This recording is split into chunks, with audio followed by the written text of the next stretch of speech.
At 7 o'clock, call to order the regular meeting here at the City Council of the City of Aransas Pass, 600 West Cleveland Boulevard, November 16, 2015 at 7 p.m. Please all rise for the invocation. Lord, we ask for your blessings this evening to please pray and watch over the ones that have lost loved ones overseas. We ask you to pray for the loved ones from here in town that aren't feeling so well. We ask you, Lord, to hold us in your heart and in your hands as we come to our decisions this evening as a council. We ask you to watch over our little ones as they come up through the years. We ask you to watch our elderly as they get up in age. We ask for your prayer and your help. Amen. Amen. Pledge allegiance to the flag of the United States of America and to the republic for which it stands, one nation, under God, indivisible, with liberty and justice for all.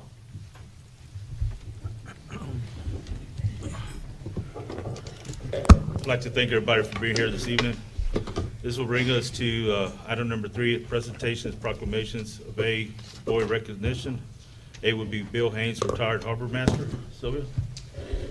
Mayor and Council, Mr. Haynes, as you know, served the city for almost 20 years, both in the police department as final assistant police chief and then as harbor master for Con Brown Harbor, and was very instrumental in working with us in the state in getting Con Brown Harbor cleaned up.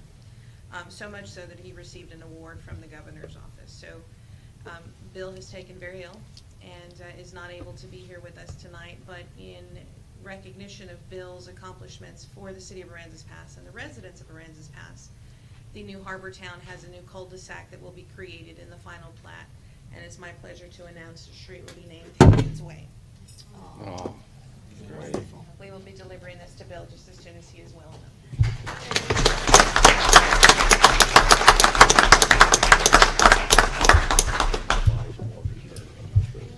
Our other recognition goes to another longtime city employee, Mr. Sid Yadial, who I now found out is Sid Yadial III. Yes. Sid has recently been promoted to street superintendent, but Sid has moved around the entire public works section in parks, streets, drainage. Always does a great bang of job. Never, ever, ever turns down an assignment, no matter how hard. Always, always welcomes the challenge. It can be 5 a.m. and I'm texting, and Sid's always going to reply back. Not just reply back in a text, but in an email and follow up. So I wish I could clone him and make several more like him. So it's my pleasure to present you with this certificate of appreciation and gift card.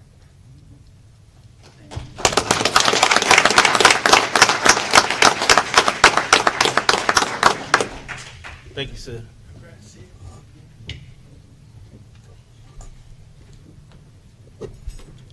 This brings us to item 3B, presentation by Aransas Pass Leadership Program. Lisa Rowland. It's actually going to be Sean Miller doing All right, Sean. Welcome, Hey Sean. guys, how's everybody doing tonight? We're good. Thanks for your time. This won't take too long. Thank you. Just like to give you all a little copy. Thank you, sir. Okay. Billy? Sean, thank you, sir. And Alan? Thank you, sir. All right. Basically, I'm with the Aransas Pass leadership class, and I wanted to bring a little presentation of some ideas that we're trying to implement into the islands out in front of the police station, City Hall here. If you look on there, one of our classmates did an excellent job in putting this together for us. It's kind of, we're in that little boat-shaped area there where we've got the existing flagpole and the little wooden sign there and whatnot. And at the very back page, that's the one I want to bring your attention to. We'd like to at least maybe bring that flagpole up as high as the Civic Center. It's kind of a short flagpole. It does a great purpose, but we need it to where it can be seen a lot better. It needs to be visually seen from where it's at. So we'd like to raise that.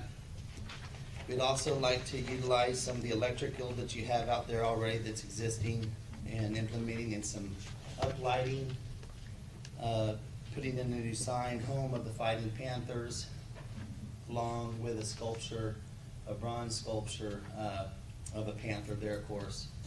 And then up in front, they're wanting to put that panther paw, as you can see there, and they make a they make a material out of tires now that they just shred up and it comes in different colors. So we could put that out there, the purple and the gold.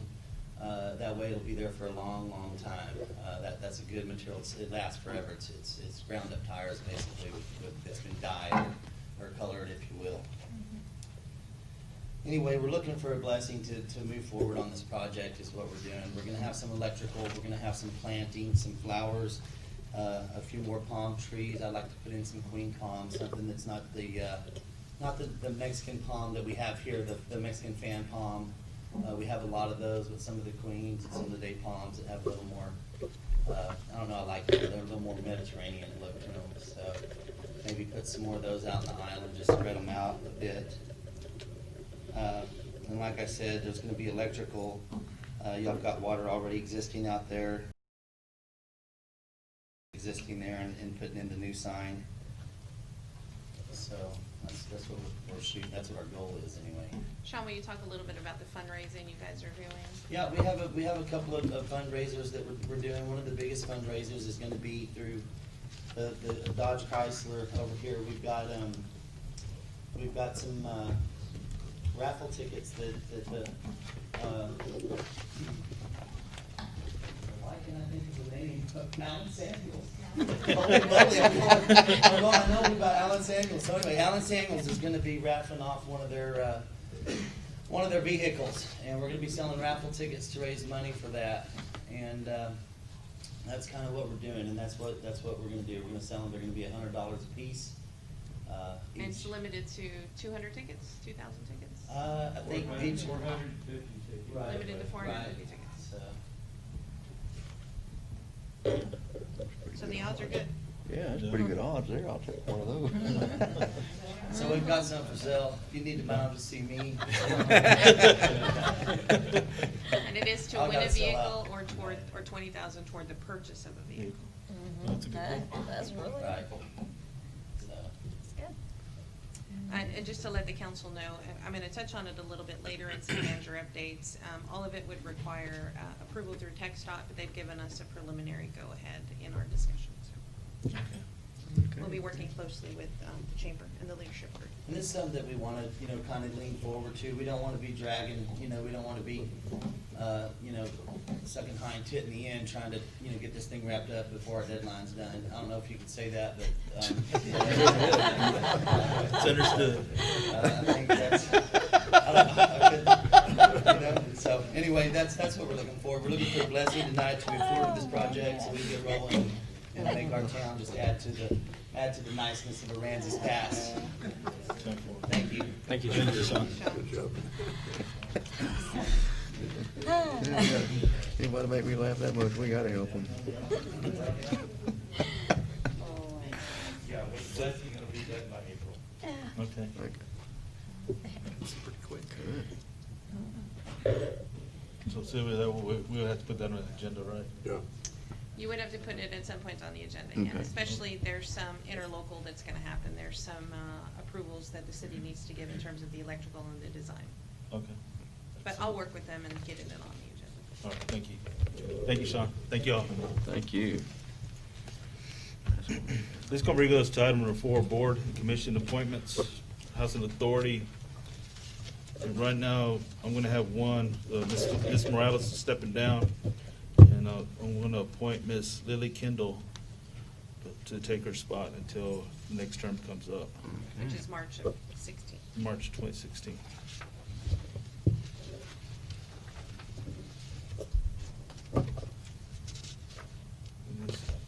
And y'all send the notification to her, right, Mary? All right, thank you. And also a letter to Ms. Morales for great help, for helping us with that. Appreciate that. This will bring us to item number 5. It'll be our citizen comments. You have your 3 minutes to state your, yes, hold on. Let me finish this. State your name, state your address, and you have 3 minutes to state your business. Okay, my apologies. One of y'all can step up. My name is Jeremiah Patterson. I'm located at 964 North Commercial, which is at the corner of Staff and Commercial in the Harbor District, the north end of town, which I would like to do something like that on the peninsula over on our side of town, so it's a nice entrance from Rockport. Uh-huh. So we'll work on that on another note. On another note, I'm trying to open a catering business that caters to outside customers to Austin, San Antonio, and larger cities to bring them here to do beach weddings and catering, Right. and do a showroom for rentals and stuff like that. But I've been dealing with Mr. Willard, which is next door to me at the trailer park, which is Shamrock or Palladium. And, sorry, it's just irritating. Every day, he's out there with his sign. Oh, that's, That's who that is. That's who Don't that, get me wrong. yeah, see him every day. But not on the corner that I'm trying to open a business and bring a mother and a daughter right. and, you know, show them what I can do for them in Port Aransas, Rockport, Aransas Pass for a wedding. And he's yelling, you know, obscene gestures. Sometimes he doesn't have shoes, clothes, underwear, Right. etc. And I've talked to the property owner, Mr. Ken Baker, and called the police. They just kind of shrugged their shoulders and they deal with it. But, and then I was reading, you know, about, because I wanted to put a sign, so I Right. went through, you know, the city code Yes, sir. on the signage, which they told me is the public right of way, right? He's on the sidewalk, I'm gonna put right away easement. so that's the little loophole he's in. But, you know, he's holding a sign, signs erected can only be by government agency or a franchise public utility or a contractor doing authorized work, which, you know, he's standing there every day, so he's almost a public fixture. Yeah. And if we could move him in front of the trailer park, which he lives, Then they which will is a be- step up, but even then, it's kind of annoying. I know it's kinda hard to police too, right, Eric? Because. I mean, I've called at least 40 times. If I can get rid of hookers and drug addicts, because ever since I moved here in 2008, I've been picking up needles, getting rid of hookers, mowing, planting Right. palm trees. I have $1,000 worth of palm trees just to plant, and what's the point if I'm gonna have that standing on the corner all the time? Right. When, you know, a simple ordinance or something. Enforcement of to the ordinance. Make that go away. Which I understand, freedom of speech, I'm all for it, but within reason. Yes, sir, I understand. And if it's, you know, disturbing other people, then it's not so much freedom. Nuisance. So, with that said, I would like to see what you could do. All right. Thank you, sir, and I appreciate you coming up here to telling the whole council. Thank you, sir. Chairman, thank what's you. your last name? I- Can you share your contact information with me? Yes, sir.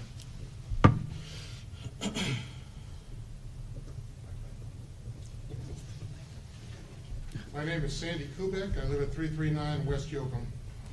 I noticed, I got two little comments to make. I noticed on item number 9 under planning, going to consider an act on amending the, add term limits to the P&Z. I'm all in favor of term limits. I sit on P&Z now, thank you very much. And I'm all in favor of term limits.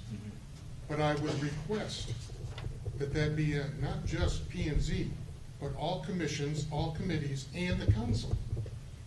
I mean, I would hate to think that it was discriminating against P&Z.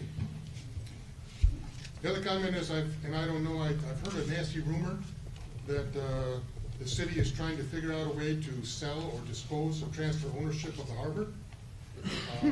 I hope that's not true, because we the citizens have been promised for years that we would never lose ownership of the harbor. Right.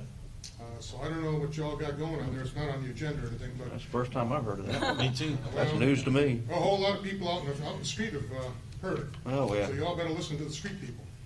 Well, I appreciate you at least coming up here and bringing it to our attention. Yeah. Thank you very much. Thank you, sir. Yes, ma'am.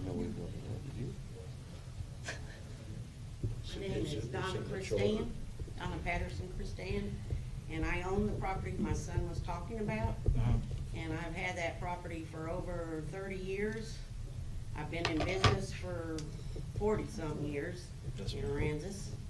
And I just want to have something done about this, because the fact that I had to shut my shop down.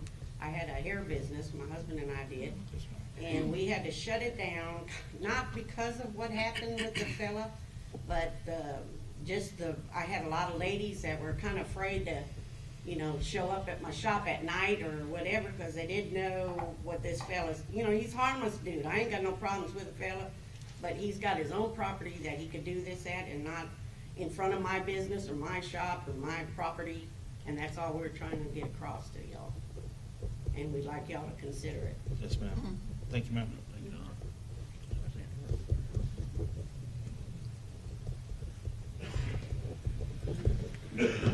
My name is Carol Salinas, and I'm a resident of Aransas Pass, and I'd also like to speak about the term limits. I'm on the Planning and Zoning Commission and the Crime Control Board, and I've been on about 2 years. I'm very pleased to serve. I hope I'm doing some good. There are some great members on those boards, and if there are going to be term limits, so be it, but I don't think it's going to be as easy as the ordinance makes it sounds to get people to serve. And also, I agree with Mr. Kubek. If there's going to be, why just the planning and zoning? Why not MDD or crime control or council? Should be all. If there's going to be term limits, it should be for everybody. And also the rumor that Mr. Kubek heard about the harbor, I've heard it also. Thank you. Thank you, ma'am. From the usual suspects. I'm glad I'm providing the council with an update on the harbor. Yeah. Yes, sir. My name's Steve Warren, 617 North Houston Street. I got a surprise for you. Chief Blanchard, Sylvia, Mayor, Council, I want to thank you very much for the CHL classes that are given out. Me and my girlfriend went this Saturday. It was fantastic. Good deal. And you got Corporal Baker. He's a godsend. She had some problems with a pistol. He brought a pistol up to the gun range. Happened to be the wrong one, but somebody else at school took the class, let her use it. She passed. And Sweet. thank you very much. Very nice, good job doing this for the community, thank you very much. I'm glad you're able to take advantage of that. That's good. Thank y'all for allowing Captain Pierce to do that for us. That's And I hope everybody takes advantage. Me too. Thank y'all. Thank you. Appreciate it. We may be the only city that's got an organized militia before. That's Aransas Pass. The citizen comments is still open. If anybody would like to say anything, bring it up to the council right now for, yes, sir. Oh, I thought you raised your hand. Yeah. You got anything for or against you think the council needs to know about? Please step up. Hello, I'm Isabel Flores. I work with Aransas Pass ISD. I'm the cheer coach. Your address, Isabel? And 1603 West McClung here in Aransas Pass. I saw on the agenda that they're going to be addressing a possible stereo sound system. We desperately need it. Our games, it's quiet. Can't hear the announcer, the voice of AP, like they say. Can't hear it that well. And then we had a pep rally this last week, and we had so many people that had things prepared to say, and you couldn't hear it. It was awful. So just please consider that. Our students and our parents, they need it. So thank you. Isabel, can I ask you a question? How does your cheer group listen to the music when they play? Out there, Yeah. it's a fiasco. We actually, most of our music now is on our phones and use an aux cord to plug in. We don't even have that ability to do that. We have to hook up a little stereo to that system and then plug it in, and then they use a headset when they call the games. We hold the headset to the stereo to play the music. Gotcha. Or we have to find the right kind of DVD, which my husband thankfully has found one, but about 90% of the time it works. So we always have to go out there and test everything. And at that, with that pep rally, I mean, we went out there, ran music, ran the mic, I was talking, checking, it was fine, and then it's like a glitch. I don't know, it's bad. And it happened to us at homecoming too, with that mic. What- The music and everything. What is the school district's response to your request for this system? Kinda, I really haven't gotten any kind of response. They know it's. But you an have issue. gone, I mean, have you personally gone to, or has anyone gone and said, we desperately are in need of a I school? did it this last, I went to the principals meeting because I had to kind of tell them what the agenda was gonna be for that pep rally. That way all principals were aware. And I just said, my only concern is the sound system, you know, because it's hit or miss. Like, I don't ever know if it's gonna work. And my concern is the music or any audio that people wanna put in, because like at that homecoming, we had the mini cheer, we had the junior high cheer, and all of us had different media, and it was a fiasco trying to get it, plus the money. So Wayne Bennett or Mr. Kemp, neither one had a response, or they They're were not in aware. favor? or- It's just trying to figure out how we're gonna Yeah. do it, I guess. And that I haven't gotten any response, but they know it's. I think anybody that's gone to a prep rally or a game has heard or not heard Right. what's coming Not out, heard. Right. so. Not heard. Yeah. Yeah, so, sadly, Alright. but, yeah, so please consider that, because it's pretty rough. Thank you, Phil. Thank y'all. I think that's what led to our discussion on. Yeah, well, we're discussing that. Is there anybody else who'd like to say anything?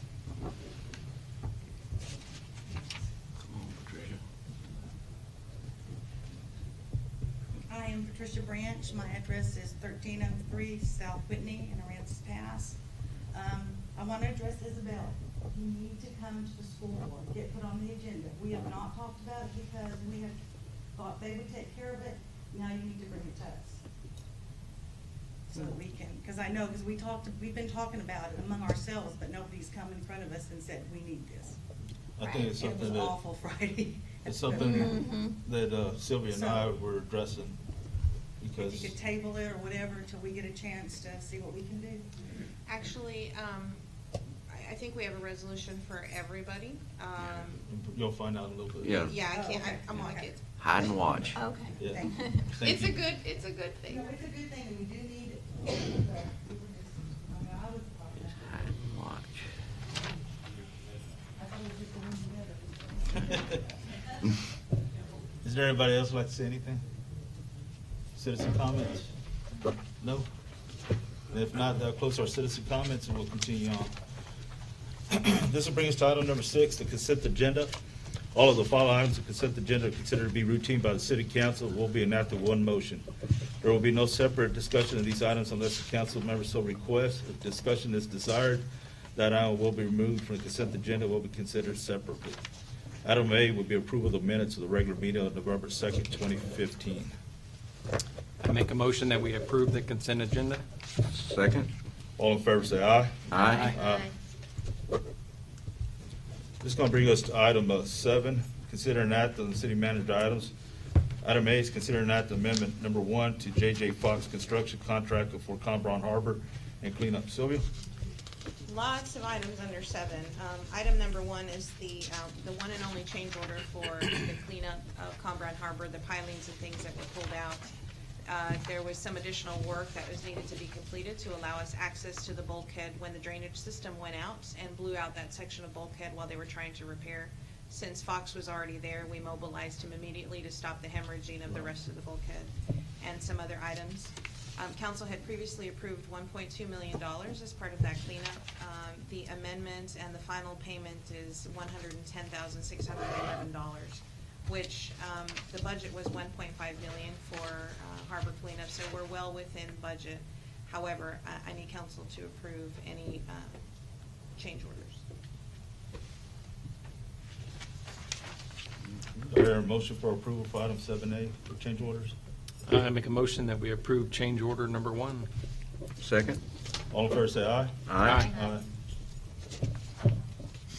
Item B, 7B, Sylvia?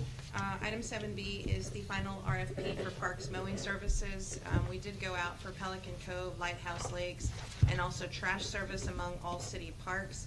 We are going to withdraw the trash service from city parks. We are repurposing some part-time positions within the city to handle the trash, as well as the janitorial services. We received 3 bids. We received a bid from Rudy Abrigo for Pelican Cove, Cornerstone Lawn Service, and G&H Irrigation. Upon further review, although Cornerstone is a little higher at $16,300, it does present mowing 44 times a year. So in terms of economy, that is the best value for the dollar. They were the only ones who submitted for Lighthouse Lakes and also the only ones who submitted for trash pickup. So at this point, staff is recommending approval of Cornerstone Lawn for both Pelican Cove and Lighthouse Lakes. Is there any questions from council? No. Does that cover all the parks now? Yes. All the Yes. parks are Take taken care. care of? Yes. Okay. Do I hear a motion for approval for item 7B? I make a motion that we approve the bid from Cornerstone Lawn Service. Second the motion? All in favor, say aye. Aye. Aye. Item 7C. So, Next two items actually is the, one is the Appraisal District Board of Directors, and C is Nueces County, and D is San Pedro County, both Appraisal District Board of Directors.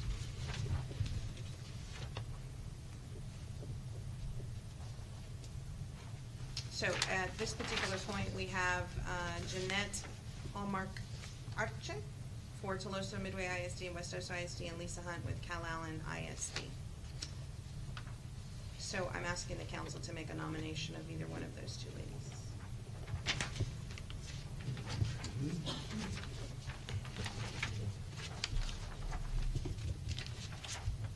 we're just gonna take one for each of us, and the one with the most votes gets it? Sure.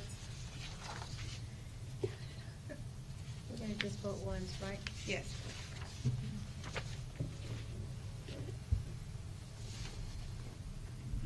I'll take Lisa Hunt.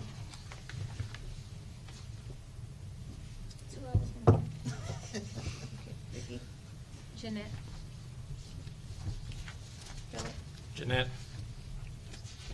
No. Mary, you said Lisa. Carrie, you said Lisa. Yes. Billy? Mm-hmm. I'll go with Jeanette. So the nominee for the Nueces County Appraisal District will be Jeanette Hallmark Arche. The next vote is for the San Patricio Appraisal District.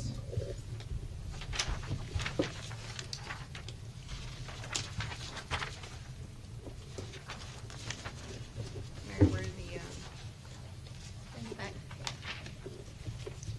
Then all this, we're picking on the right one, correct? correct. I don't have the names in front of me, so you guys Oh, have. the back. That's our official ballot. Oh, I got you. Got it? Moses Alfaro, John Curley, Ann Matula, Pete Perkins, Dalia Sanchez, Jan Whiteley, and Bill Wilson.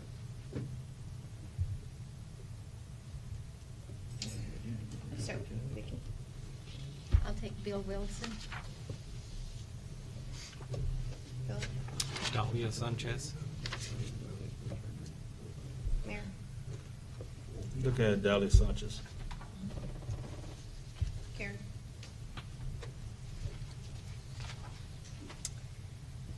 Ann Matula. Billy? And Matula. I don't have a, I have a tie between Ann Matula and Dalia Sanchez.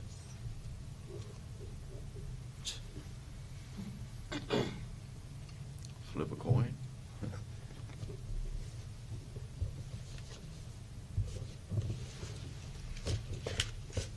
I'll go with Dahlia. Vicki is amending her vote to Dalia. Mm-hmm. So the nominee for San Patricio Appraisal District will be Dalia Sanchez.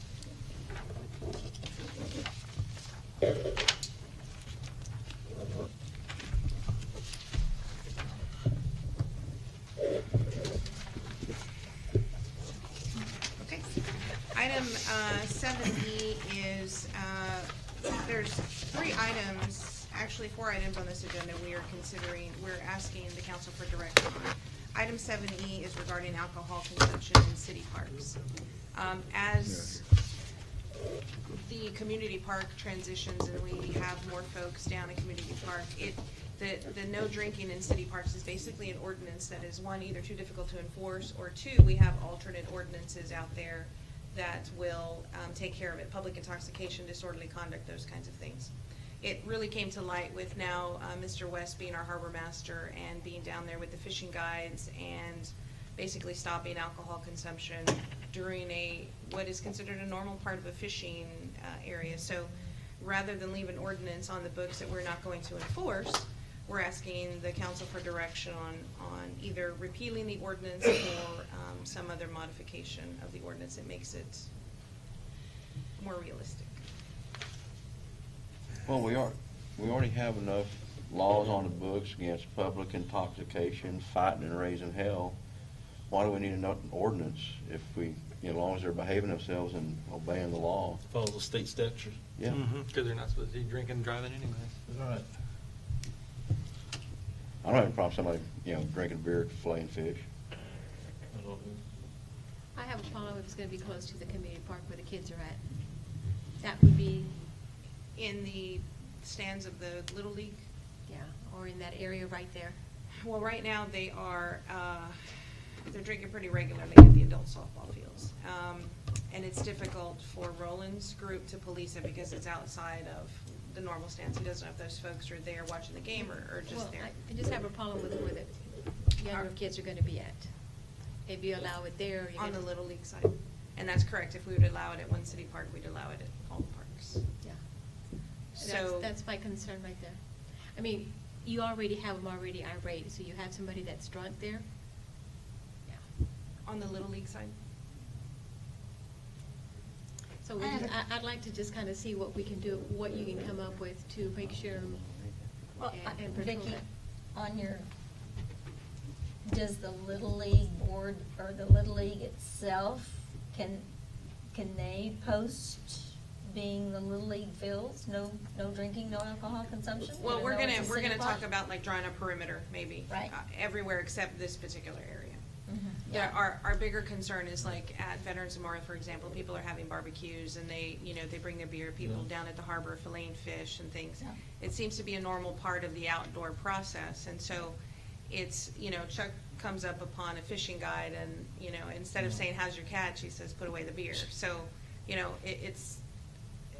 we're okay with keeping the glass containers out Right. and those kinds of things that are detriments, but the other, I think we maybe have enough, but we'll look at drawing a Because I'm looking right perimeter. there, because a lot of kids have birthday parties in that park, and they're young, and not just necessarily the Little League Park, but right next to it, that community park, they have parties. The children's area? Yeah, children's Mhm, area. mhm, That's just my mhm. concern right there, Mhm. and I want to protect as much as we can our kids, our younger kids. That's my concern. Fishing guides, I don't particularly care about that at Veterans Park, but when it comes where the children are located, I have a concern about that. Okay, so the action would be directing staff to investigate repealing the ordinance and Coming back That's what to I would recommend. council. Is somebody else second it, Vicky? I will second it. I think that's probably a good idea, if you guys come up with some sort of boundaries. Okay. Item 7F is also directing staff to go out for RFP for the City of Aransas Pass official newspaper. The last time we went out for RFP was in 2011. We do have more than one local paper, and the state statute says our notices need to be published in a paper of regional circulation. Our own specific ordinance lists us needing to select an official paper. So we're seeking council's direction on whether to go out for RFP or to continue with what was last appointed to be the Aransas Pass Partners. My recommendation would be to go out for RFPs. Yeah, just So you have a motion? And to we go have a out for motion to go out. second. On first, say aye. Aye.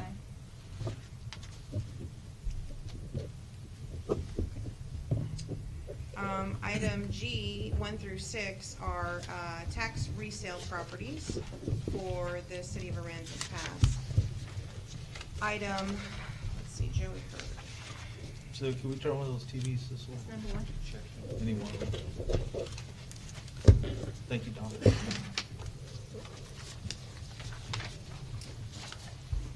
So let's go to, item A is,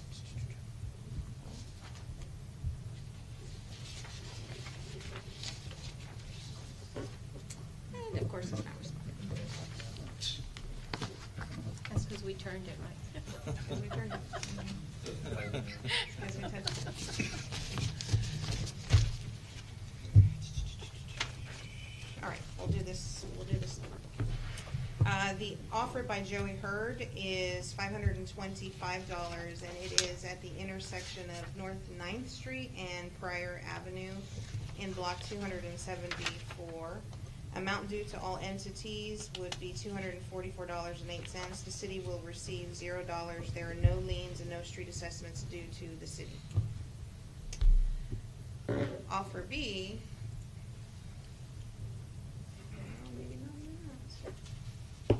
Is Javier Solis. His offer is $625. Amount due all entities $244. City will receive $0. No liens, no street assessments.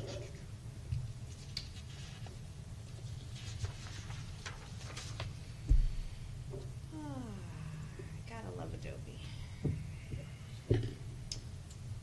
Offer number 3 is also by Javier Solis, $625, amount due all entities $244. The city receives $0. There are no liens or no street assessments.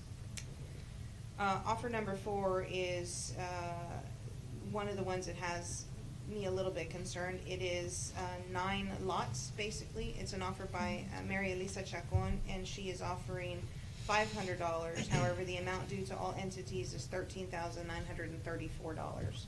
The city would receive $0 under the current offer. And that's 500 for the 9 lots? 9 lots. Okay. Offer number 5 is Lee Schmidt. His offer is $2,500. Amount due to all the entities, $24,000.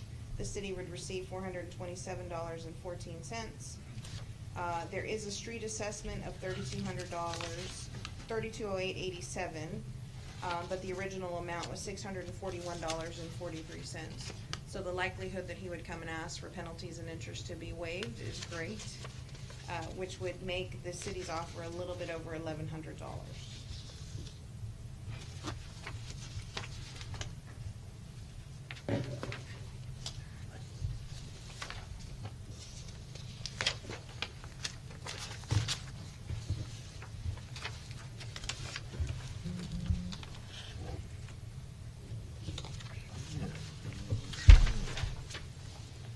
Is there actually, we got 5 backgrounds and 6?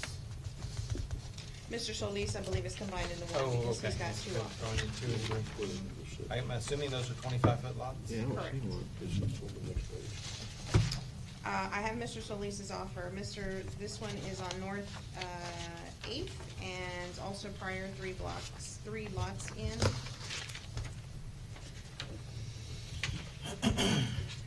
Mr. Solis's second offer is North 8th and prior 2 lots in, so he's basically 2 lots side by side on 8th Street.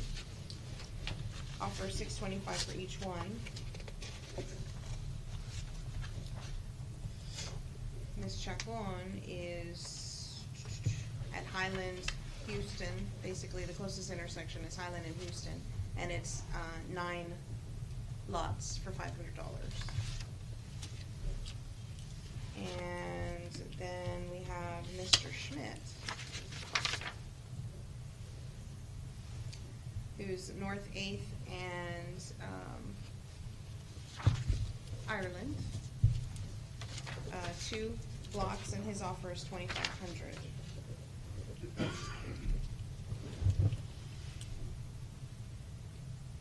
So that was 2 lots at the very end? Mhm. Okay. So staff's recommendation is accepting all but offer number 4. Well, how about item 6? Oh, Yeah. sorry. Mario Salazar.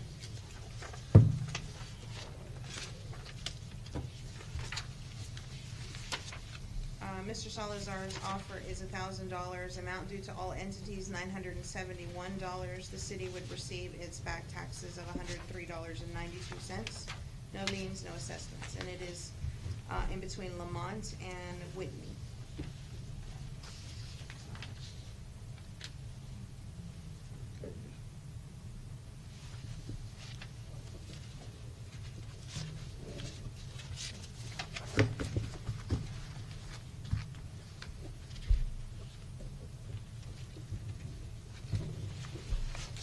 Well, I make a motion that we accept the staff's recommendation, accept all of them except number 4.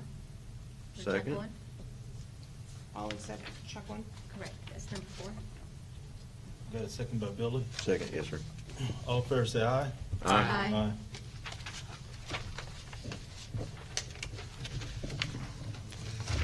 Aye.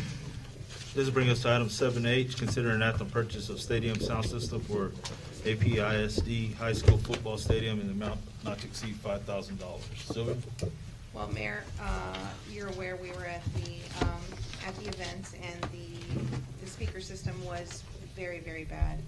We discussed putting the item on the agenda, and Alan Samuels, Bill Denton graciously offered to provide half of the funding, half of the $5,000. We asked One East Butler, who's Booster Club, what the cost, approximate cost would be. They've apparently just replaced one at the middle school for a cost of about $4,700. So our comment was an amount not to exceed. Since then, there's been some discussion by Mr. Kemp as to table the item. I think there's some issue as to whether they believe they can accept the money.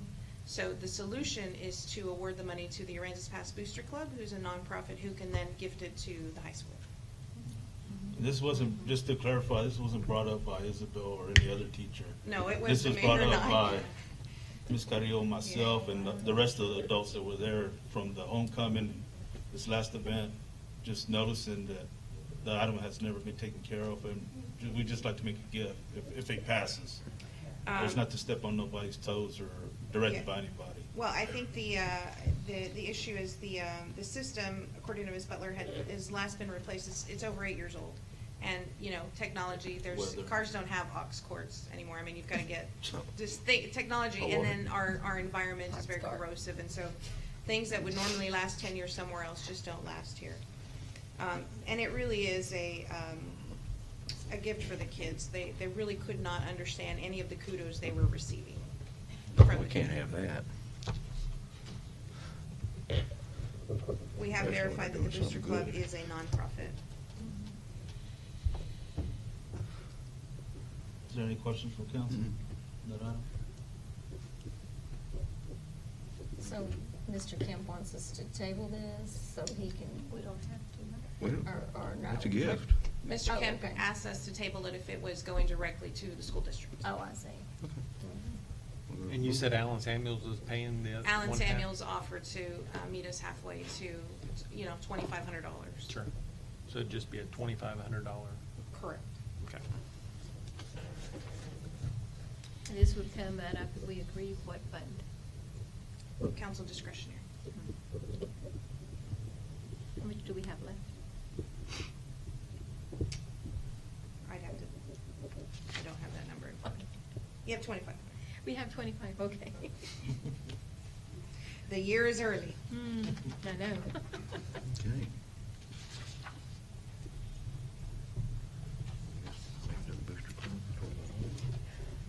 Well, I make a motion that we, allocate 2,500 toward, for the Booster Club? The Aransas Pass. The Booster Aransas Club. Pass Booster Club. Second the motion. All in The favor, say sound aye. system. Okay. Aye. Aye. Aye. That was Got your- Vicki and Philip. Yes. Got your jams. Sorry, what was that thing on? Arts goes Ms. up. Mills, I hope you'll pass this along to Mr. Denton. Tell him we appreciate it. Explain that one to the. Thank you very much. Very good for our kids.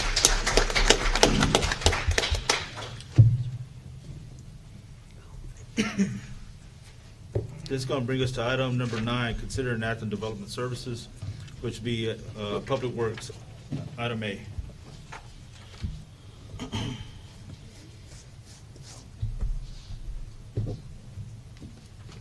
Good evening, Mayor, council members. What we have here before you is an amendment to our chapter 24 of our ordinances. What it will be in standards for the city to follow as far as our driveways, our pipe, using the proper materials, make sure everything's done properly and consistently across the city. We also include on there that developers will be required to do a drainage report by an engineer that states that they've looked downstream, make sure that it's not affecting anyone when they develop, because as you've seen in the past, we've But there's a had- receiving body of water. Yes, and we have a lot of issues with our storm system right now, so this way they'll, make them do a drainage study before, make sure that what they're running off, they're containing what they're supposed to on site, and the rest is slowly trickling down our system, so it doesn't cause any further flooding. It also have, standards for our parkings, for radiuses on our driveways, the type of pipes. Like I mentioned, the bedding material for our water and sewer, so that we avoid a lot of the settlement we have and issues with our leaks and breakage in our pipes. Any questions? This also covers road standards, 28 Yes, feet. our road standards from right-of-way width to, we include bike lanes, sidewalks, travel lanes, turning lanes, all that will be in the standards. I got a question for Fernando, since you're up here. It was brought to my attention, when we do easements on city property, the homeowner, whoever pays for everything, including getting it put in now, or does the city still, the citizen, do they pay for the pipe and then we go in and put it in like we used to? How's that No, work? they have to bring a design to us so that we can review and approve, Uh-huh. and they're responsible for putting everything in place. We'll go back and maintain it, Okay. but we won't put it in place. And inspect that it was installed correct. Okay, I just want to clarify. Do you foresee the city ever having bike lanes? Hope so. Well, there will be, We're- the first one will be the school one, the school that we just got awarded with TxDOT. It's a hike and bike trail. It's a 10-footer. That's coming over. Yeah, it's coming, it connects the library to all 3 schools. Right, okay. I wasn't aware of the bike. And bike I'm lane. also gonna touch on that in the Okay. signature. Is there any other questions for Fernando? No, we're good. All right, thank you, sir. Thank you. The manual is an appendix to the planning ordinance, and it allows staff to update the manual as necessary, so we don't have to keep coming back to the council for any technical. Okay.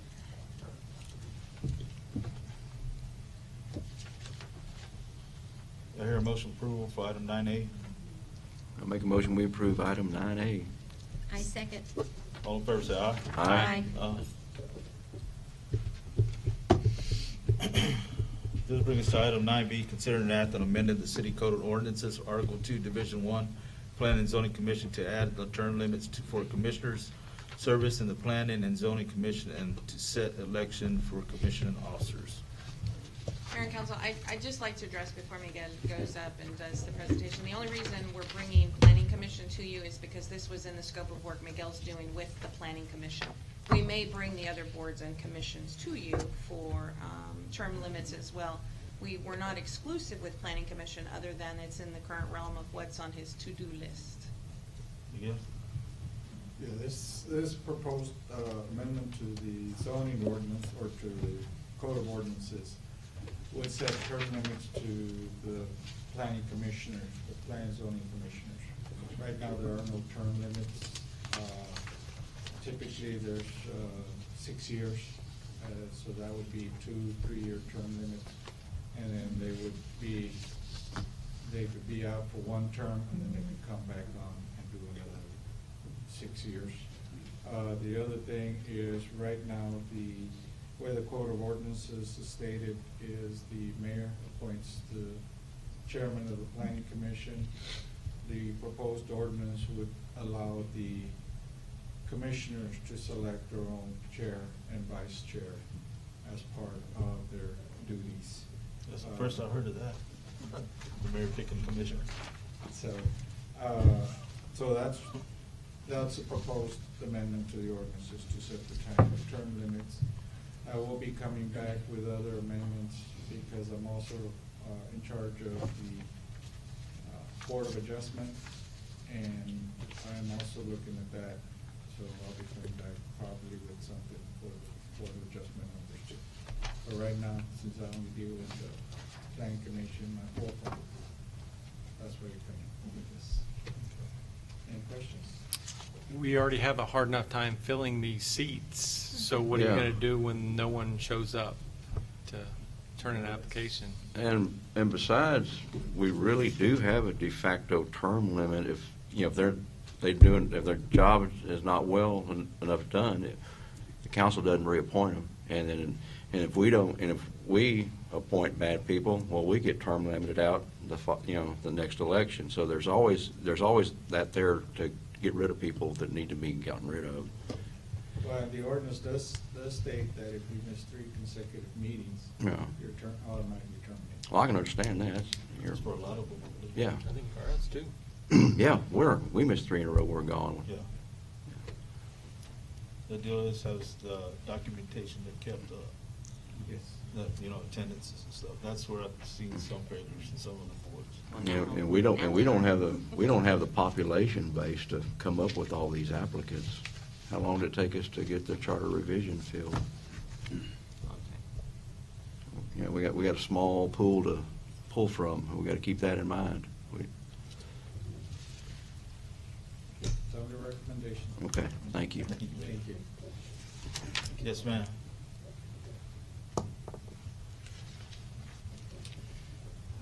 Carol Salinas, and I did do a lot of review on this before I made my comments earlier, and Mr. Ellis is exactly right. Every 3 years, we have to submit another application. Right. We don't just assume we've been reelected. And so at that time, the council would have the option to look it over. If you don't like what we've done, then you could reject that application. You hopefully would have other applications to choose from at that time. Thank you. Thank you.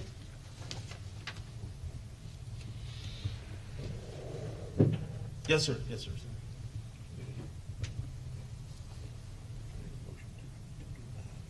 Sandy Kubek again. I would suggest, I'd like to suggest to the council that if you were someday gonna go ahead and put in a term limit, rather than have to waste the council's time and having each commission and each committee and everybody brought up one at a time, you make one blanket city regulation. That's it. Just one thing, that there's term limits, period. If that's what you choose to do. Thank you.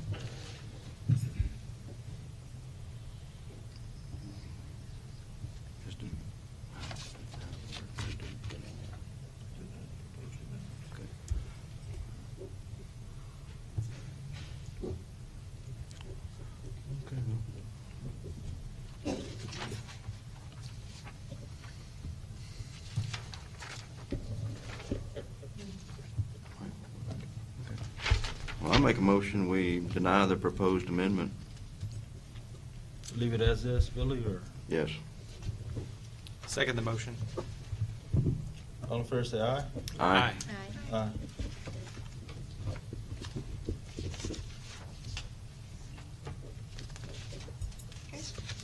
Let me ask, so my question is, do I pick the commissioner or what? If the mayor does, or chairman, or can they pick it between themselves? Well, the proposed amendment would allow the board to select their own chairman and vice chairman. At this point, you appoint the chairman.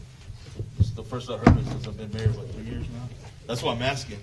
Yes, sir, Sandy. At this point, you nominate, or you name the chairman, and then the committee or commission, whatever, they nominate and elect the vice chairman. Okay, excellent. Thank you, sir. And I think it's your appointment, but that has to be confirmed by the council. Where does that say? I mean, you suggest who you want to appoint, but. Where does that say in the ordinance? I don't know, I'm just asking, I mean, you wrote the ordinances, right?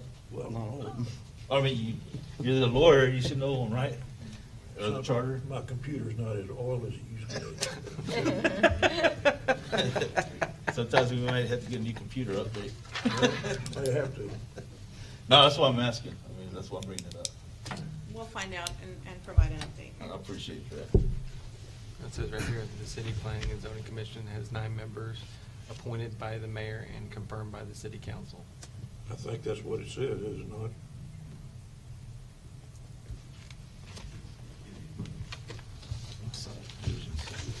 Welcome to my life. Okay, item 7C is a presentation by LNV on the proposed 2725 annexation. 9C. I'm sorry. Confused me. Good evening, Mayor and Council. Johnny Morales, representing LNV Engineering, before you this evening. To cut right to the chase, the satellite image on the TV screens shows you an approximate layout of the area in question. This area was presented to us or selected working through city staff and the city manager. And there's a number of reasons that we were looking at this area. One is related to the industrial districts and the end of those contracts, just around the corner. There is a pretty substantial value out in this area. What we're basically doing is beginning at the existing city limits on the right or easterly boundary of this area and annexing back to the Ingleside city limits on the left or westerly boundary.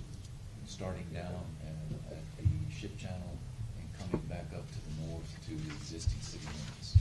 Now, there is a little gap. About 2/3 of the way up, you see kind of a step back in. Yeah, there's about a 1/4-mile gap, beginning at, yes, so we go right there, go up to the corner, from there up to the existing city limits. And the reason we skipped that one area is that there's a pretty substantial number of dwellings within that area, and that being the case, we cannot use the exempt process to annex that area. But that area is of substantial width, or it can be left for a formal annexation process, the 3-year formal annexation process later. So it does meet the requirements and limitations of the state statutes as they currently exist. This is a very large area, over 2,200 acres, but in going in and trying to count existing dwellings, we came up with about 60 or less. Yes, Mr. Long? You're kind of talking about that triangular area that you're exempting, kind of up there, no. right in there? If you bear with me. Yes, back. Right in there, yeah.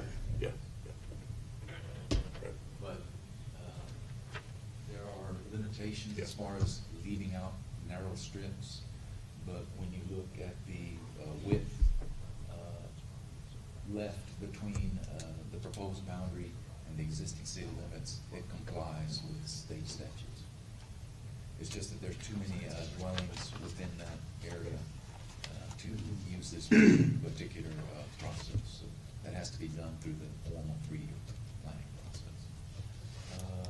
Pretty large number of tracts in this area, according to the information in the SAMPAT appraisal district records. Nearly 200 accounts exist within this area. Ballpark figure of current valuation is about $22 million. Oh, what we're looking at? Yes, The ma'am. proposed, okay. That's just a brief overview of the area as it's proposed. Not a lot of population out there, a lot of industrial use, commercial use, just some sparse residential use. That's the area that we're looking at. A little bit more related to the item before you. We have included in your packet is a service plan. It is somewhat generic, since there's not a lot of population out in this area. The service plan before you is based on just an extension of existing city services and resources. As time goes on and the new budgets are developed, the tax base is expanded, the city should have some means to align resources with population need in that area.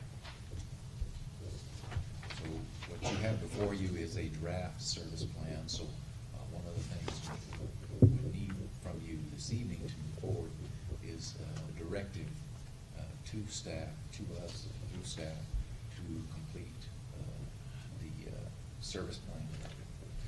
The other item before you is the actual ordinance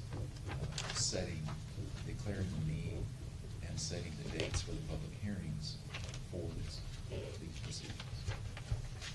Some other attachments in your packet are on the schedule. Scheduled tasks that we need to execute to comply with the state statutes. The public notices, the public hearings, and so forth. I tried to kind of go over it briefly, but cover all the major points, but if you have any specific questions.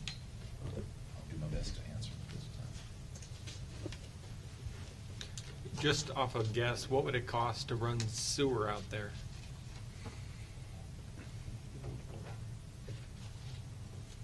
I mean, if we're gonna annex someone, we definitely have to provide a service. I know we're doing water and a timely fashion for me wouldn't be forever.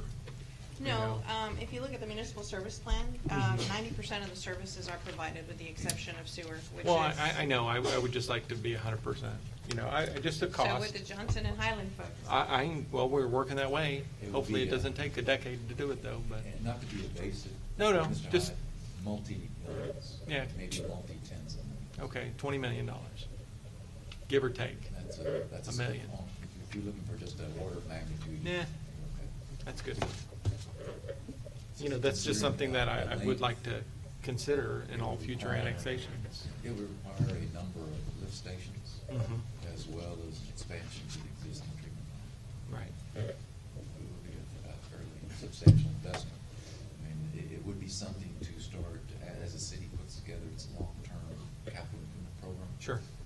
Start putting those numbers together, start developing business plans to where those improvements would be financed in the future. And that 22 million valuation is based on current valuation.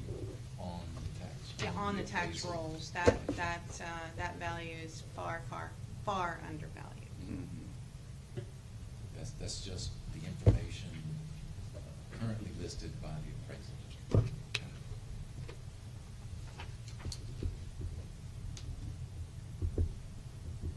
And Johnny, the statute says we have how long to get a complete service plan out? Well, the service plan. Well, complete the essentially item, complete done. the items in the service plan. And it's actually a formality in that, in the process, the council needs to direct staff to prepare a service plan. So we've just kind of jumped ahead a little bit and presented you with a draft. Because it's easy, because they're all out there. Right. So as we complete the proceedings, we bring back a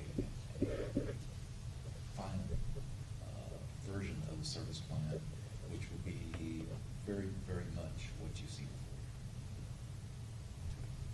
And to answer her question, how long do we have? How many years or months?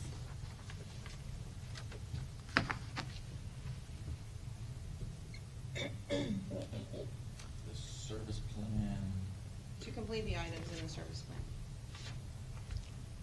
now to provide the services is depending on what they are, let's say up to 3 years.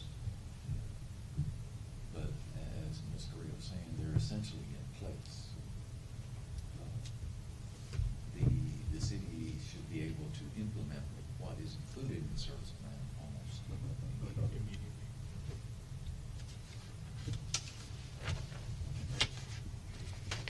The most challenging of the items in the service plans are usually infrastructure related, such as water, drainage, sewer, etc.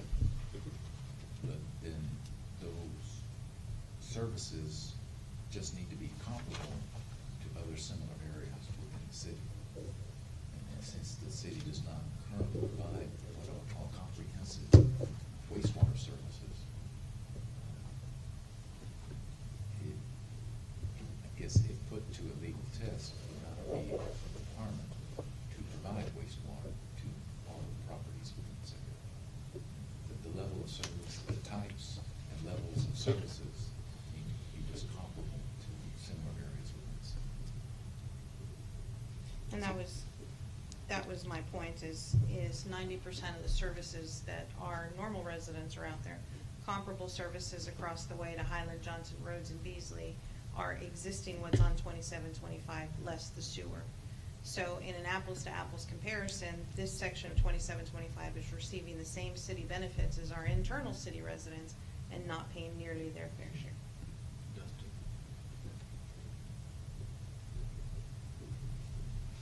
Any other questions from council for John? No. Vicky? Thank you. Thank you, sir.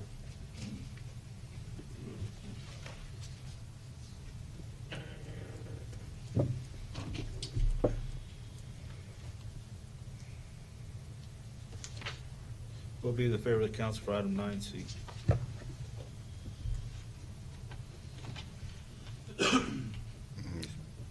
Make a motion, we approve item 9C for the annexation of Farm Road 2725. Well, you have to. Set a date too, right? Yeah, you have to designate staff, you have to Okay, for staff to direct. direct staff to create a To draft create, a service create- plan. There you go. And also setting the date for a public hearing. I'll remind the council that the other annexation proceeding we have is December 7th and December 14th. These expire December 31st, so we can't have anything Till the before next then. So year. it would have to be, yes, in early 2016. January 4th and 11th was proposed. Make it on January 4th, 2016, and January 11th, 2016.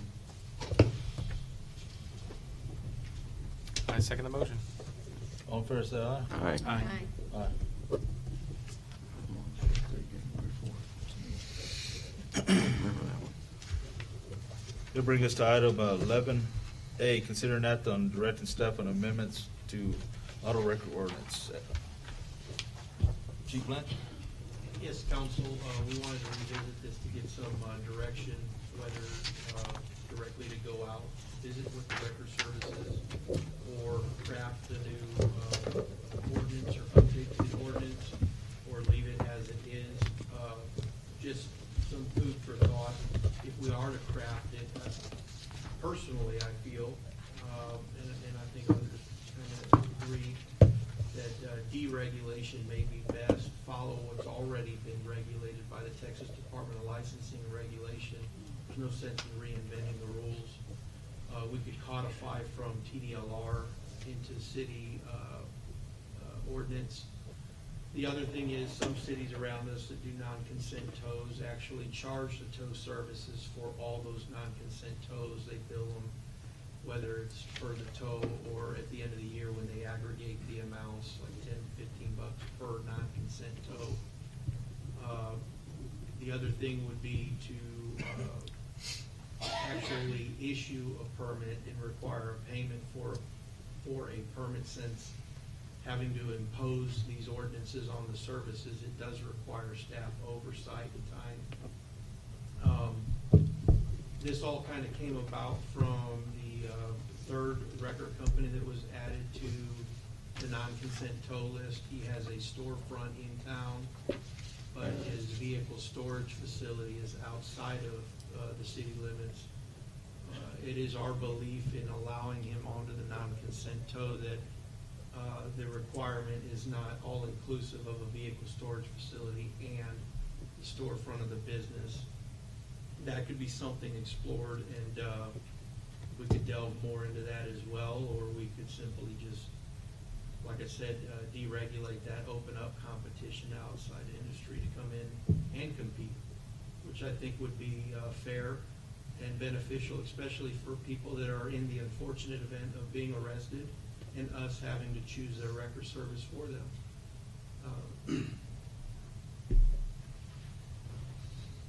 We'll be in favor of following state statutes. To do that. The other things, though, that we want to consider too are who can get onto the non-consent tow list, how we're doing that. One thing I didn't bring up last time, for example, right now it's so restrictive that I have to use whoever's on our non-consent tow list when I call for a record. If we need a big rig record service, we don't have anybody on there because nobody can come in and open up business here. So we've been having to go outside the ordinance as it is to call an 18-wheeler record service from Corpus. So they do need to probably be updated, but I would just hope that we would not use legislation to regulate or hinder business, free enterprise. So what is your recommendation? I would say that we probably look at updating the ordinances, get the legal oversight from Alan after doing so. We would codify TDLR. I would add a fee for charging for non-consent tows. I think it's only appropriate. And I could work with the record services that we have to come up with something that's fair and acceptable.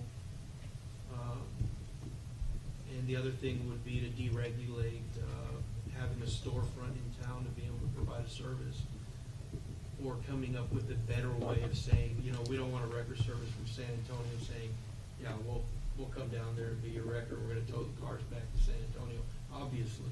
Right. But, You'd have certain parameters, distance or what? we could do something like that. You wanna be reasonable, and it's what our community would expect to receive, in that standpoint. And again, this is primarily, we have regulations on the books because of non-consent tows, which means we're forcing the tow of somebody else's property, basically. So we wanna make sure that we're being, appropriate in our action. We can't penalize somebody because they were arrested. The courts take care of the penalization, but, we gotta get the vehicle removed from the roadway. Right. And with the 18-wheeler in an accident. Sure, same thing. We had an 18-wheeler where we had some problems recently, and on the crash, he dumped chemicals out and stuff like that, and the company was uncooperative with us. So we're forced into making certain decisions for the immediacy that was required out there. Right. And we need to be responsible. Even though they're not cooperating, doesn't mean that we take anything like that.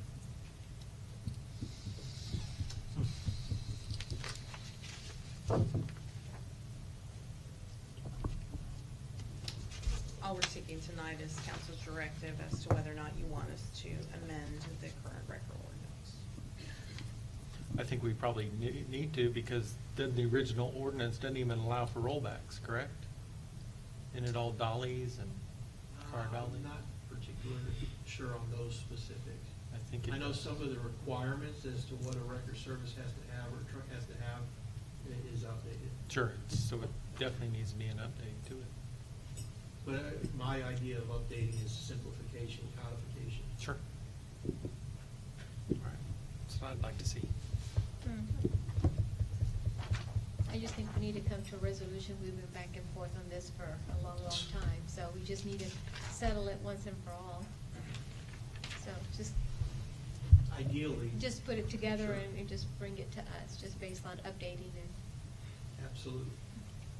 Some of your recommendations. That's what I would think. That's what Is I that a would- motion and a? And that's what I would make a motion like that. Like that. All that involved. I second that. Okay. All in favor, say Aye. aye. Aye. Good deal. That's a good one there.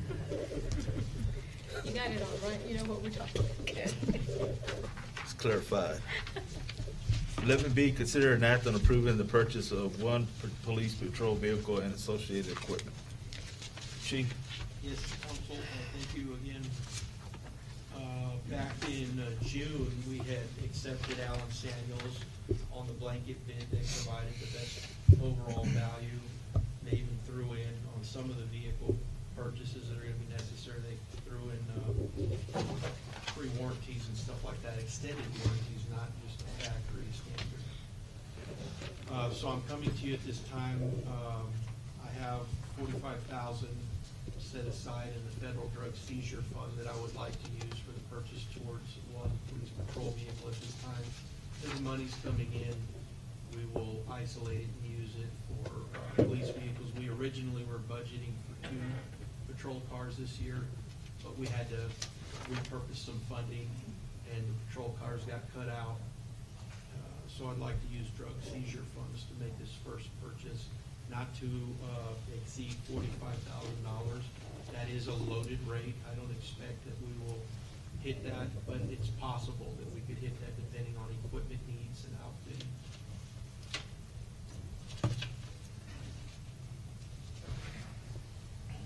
I hear a motion for approval for item 11B. I make a motion that we approve the chief of police to purchase one patrol vehicle not to exceed $45,000. Second? All in favor, say aye. Aye.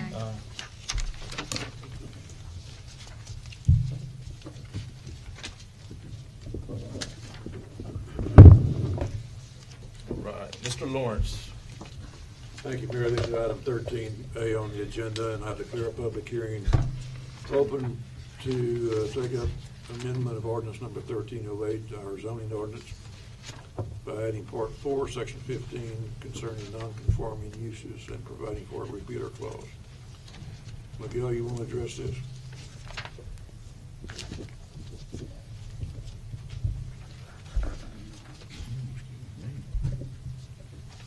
Mayor, City Council, the amendment before you is for, to address non-conforming uses and structures.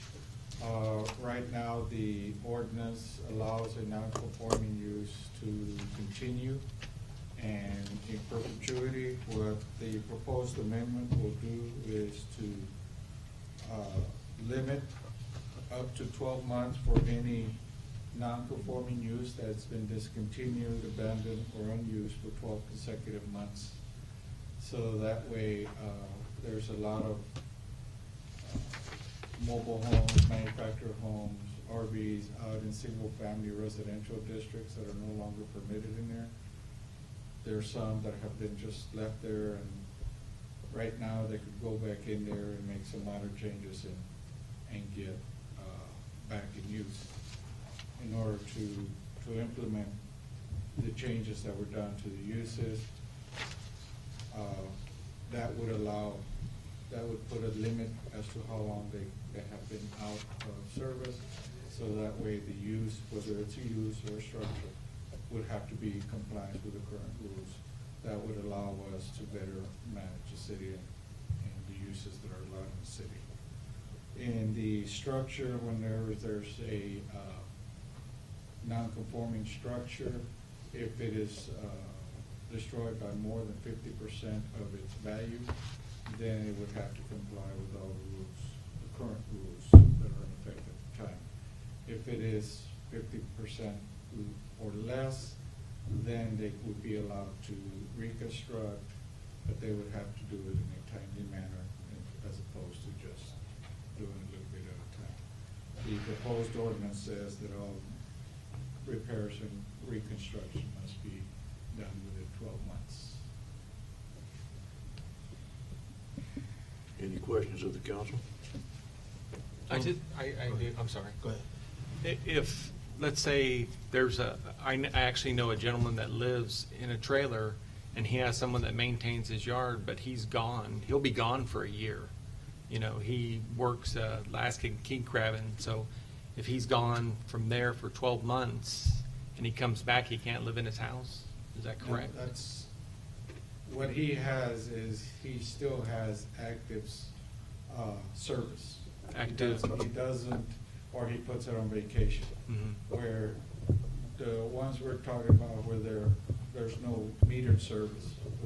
The electric meter has been removed, the water meter has been removed, and it's just there. Then they come back 12, 14, 16 months later and want to rebuild it, or somebody else buys it to continue using it. Then at that time, that non-conform would have to comply with current rules.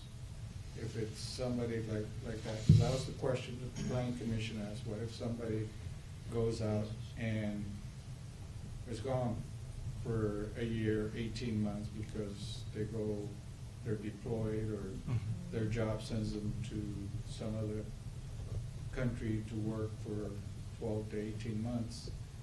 Well, as long as they have their property is being maintained and their utilities are still connected, they may not be turned on, but they're connected because they're coming back. Mm-hmm. That's okay. Now, on something like that, would they pull the meter or not? No. So if they pull the meter, that's where the problem lies. When they pull the meters for electric or water. Well, I can understand electrical, because I don't think it's 3 months, is that correct? If you don't have electrical for 3 months, 4 months? But water, I'm not sure I understand the harm in that. We have a lot of theft of water around here, believe it or not. So oftentimes we do pull a meter, but usually it's at the customer's request. Okay. Right. They close out their account, they're not coming back. So we go and put it in. Okay. Anyone else? there anyone in the audience who would like to address this matter? I would like to address it. Yes, sir. My name is Daniel Jimenez. I live at 140 North Arch Street. This ordinance is, affects non-conforming usage. And I'm going to pass out a list. It took me hours to put together.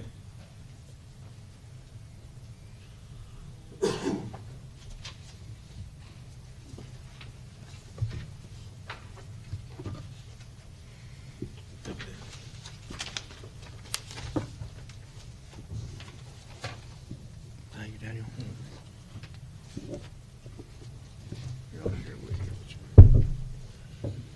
This is a list of non-conforming usage that is current.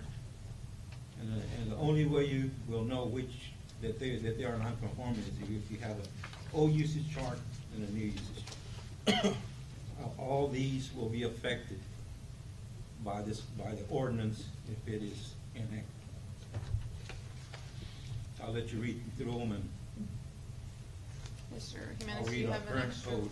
do you have an extra list?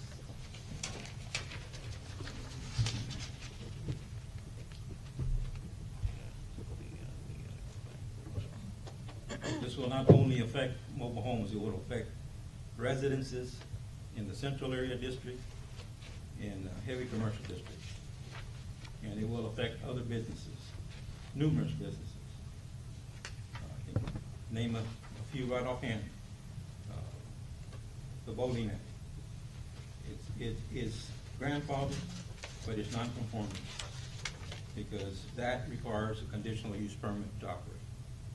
Anything basically that's automotive, welding, requires a conditional use permit in general business. So that is non-conforming. They're grandfathered, but if they're shut down because they're vacant, then they will no longer be allowed to operate they will not be grandfathered. Right. Because our code requires a conditional use permit. That's incorrect, Mr. Jimenez. That because the code allows a conditional use permit, the use is allowed with the approval of the planning commission and the council. It's still non-conforming. They are no. They are non-conforming means the use has been swept away from that use table completely. It's no longer allowed. What the planning commission recognized and the council recognized is while they wanted to transition areas of the city, they recognized this very fact that there were businesses in town that would be affected. So they left a dot on the use under the C requiring a conditional use, meaning that business or a new business in that area can petition the planning commission and the city council to be allowed in that area within certain parameters. Those parameters that the council and the planning commission may set vary. They might be a screening, they might be some other protection from the neighborhood. Non-conforming and conditional use are two different things altogether. They're operating outside the usage chart because they're not operated under a conditional use permit. That's incorrect. That's incorrect. And you and I can discuss that beyond the council, but that is there are incorrect. residences, single-family dwellings in the central area district that would be affected. I don't know that for a fact without having the exact usage table and an exact address that you're listing. But the fact that non-conforming and conditional are two different things. The fact that the zoning board of adjustment right now has the power to terminate a non-conforming use in and of its own with no appeal to the council and directly to district court is a very powerful thing. What we're asking, and the staff does not need anything but a show of condition from the Building Standards Board to show the Zoning Board of Adjustment that the structure is no longer valid, and the Zoning Board of Adjustment can issue a termination of use, and we terminate power and water. What we're actually asking for here is to give the community a little bit of leeway, 12 months, to bring those structures either to standard or terminate the use. But you're basing it on vacancy. You're basing it on whether the building is vacant, not whether it is abandoned. Currently, it is based on it being abandoned. Well, that is really the only way we're gonna start cleaning up the town. We could leave all of the structures as is, forever as is. Now, I understand we have building standards that we should be going through, and the structure should be, boarded up and mowed and all of that other good stuff. The reality is, property owners don't do that, and it's inherent upon the city to continue to police that.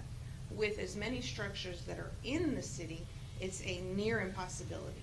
And so what we're asking is to at least allow us to be able to put people on notice and say, your use has been terminated. Now, we can help you get through that. You have to bring it up to code, or the use goes away. There's some impetus to help people toe the line. This would also affect, if you want to strictly speak about mobile homes, this would affect mobile homes that may be worth $50,000-$60,000. And if they are vacant, as I say, abandoned is a whole different issue. You're talking about if they're vacant for a year, they will either have to be removed or demolished. Would a 50,000 or 60,000 mobile home really be vacant? No, they usually will put their services on vacation. Well, I have been told that people use some of those mobile home, manufactured homes as either winter or summer homes, and they do not leave the utilities on. No, but we have notes in our system. The other more important thing to remember is the job of the Planning Commission and the Zoning Board of Adjustment is to protect property values, okay? Well, there is an inherent depression of property values in a residential neighborhood when mobile or modulars are allowed, when mobile homes that have less than the normal lifespan of a stick-built house are allowed. Will you go talk to the San Patricio Appraisal District? Because they tried to tell me that my mobile homes were worth $70,000. And I don't even want to think about what your neighbors were valued at. But the real issue is, what is the goal of the ordinances? And it is, that's why Zoning Board of Adjustment can terminate a use, and they go straight to district court. They don't stop here, they don't pass go, they go straight to district court. It is a very powerful tool.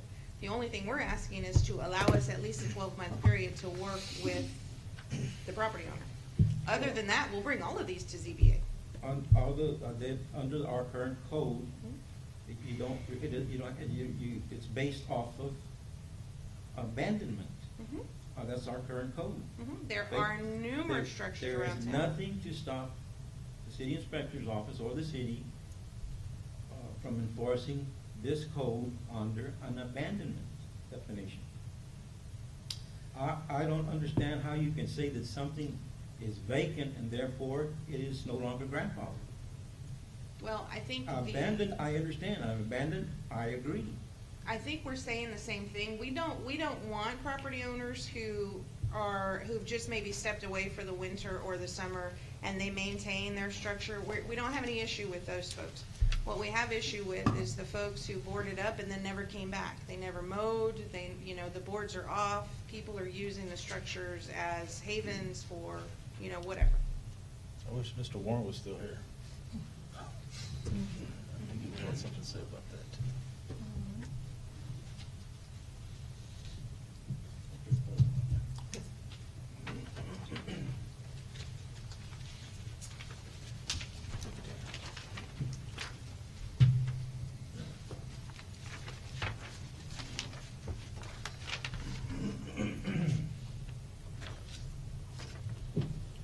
So this is in addition to a mobile home. The city was already enforcing this ordinance even though it was not on the books.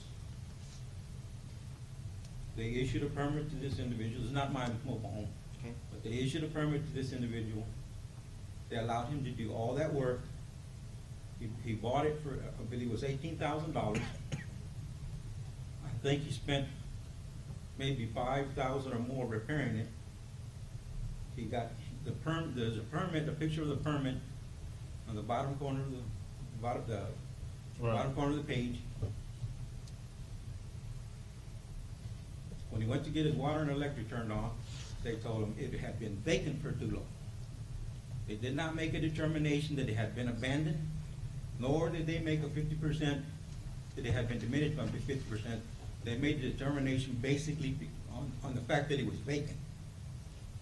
And they turned around and told him, we will not inspect it. You cannot have your water turned on.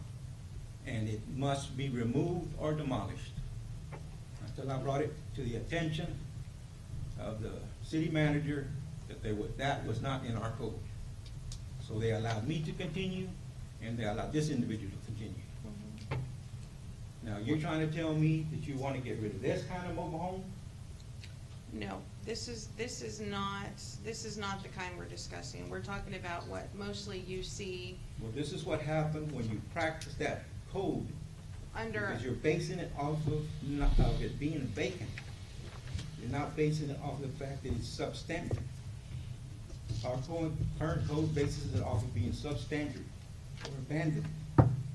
Your city inspection department was enforcing that code, and that code did not exist.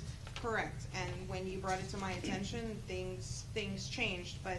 And it created all kinds of problems. So tell me what in the non-conforming use section is not, you want to see the term abandoned or discontinued? Which term would you not like to see? Abandoned is what is in our code. So whenever a non-conforming use has been not discontinued, only abandoned. I'll read you what our code says. Well, I'm talking about the purpose to the text amendment here. If you look on the screen, so here's your term abandoned. It's still there. So you want to remove discontinued or unused? You want to leave the term abandoned? Yeah. Because that is in our code. Abandoned is in our code. And I have lived with that for as long as I've been in business. So in the term of unused is so long as they maintain their area and we enforce it under the building standards. I don't believe that we need this new change to our zoning ordinance. Okay, so at any point in time then, if we feel a non-conforming use should be discontinued, then we just take it straight to the Board of Adjustment. I have no say-so. That is the power granted in the charter, the code, and state statute. In that manner, I have no say-so. The council has say-so, but I don't have any say-so. Well, this would have actually given a little bit of relief, but staff's okay taking it to the Board of Adjustment. Thank you very much. Thank you, Dan. Thank you, Dan. Is there anyone else present who would like to address this matter? Council have any other questions? If not, then I'll declare the public hearing closed. This will bring us to item 13B, consider an act of ordinance amended ordinance number 1308, zoning ordinance by adding part 4, section 15, non-conforming uses, and providing for a repealer clause. What is the favor of the council on item 13B?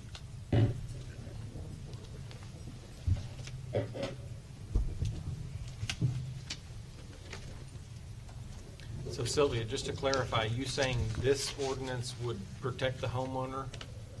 Well, cities vary from 6 to 12 months. Sure. Okay, so we're trying to give folks 12 months. We could take it to ZBA at any point in time and say, listen, here are the facts of the case. It's, Whether they had utilities or not. and whatever the facts of the case may be, and then the zoning board of adjustment can make a determination and terminate the use. The issue with zoning board of adjustment, it is a quasi judicial board. It is a very Sure. powerful board. It doesn't come here. The property owner will not have any appeal here. Yeah, We're it's gonna in go to court. court.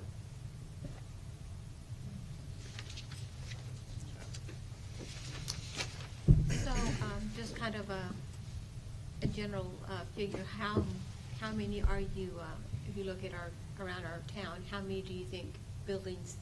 I think if we just focus on the abandons, Mr. Jimenez had pointed out, I think we'd be busy for the next 18 months.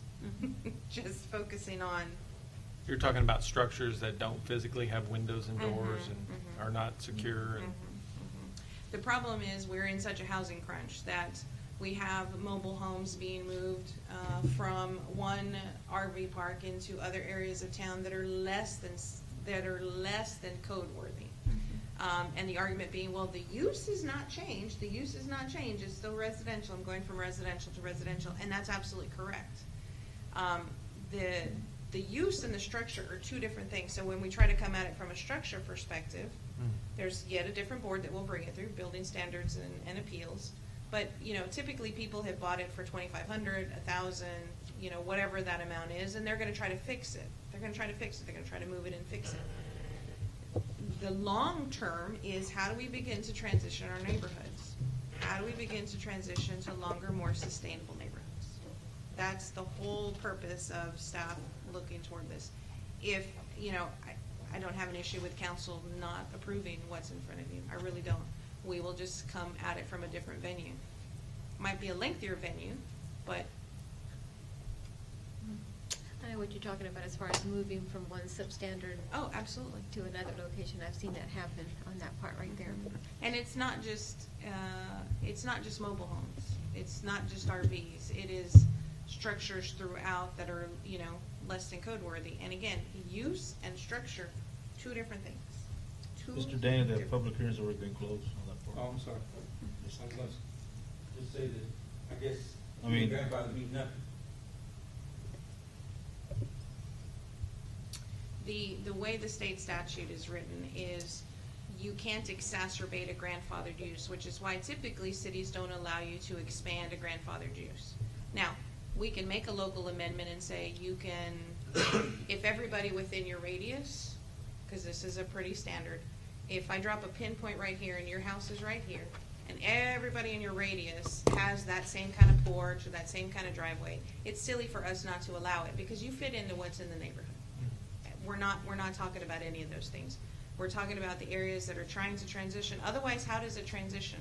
We're gonna leave them, our neighborhoods, in the condition that they're in today. If that's okay with everybody, okay.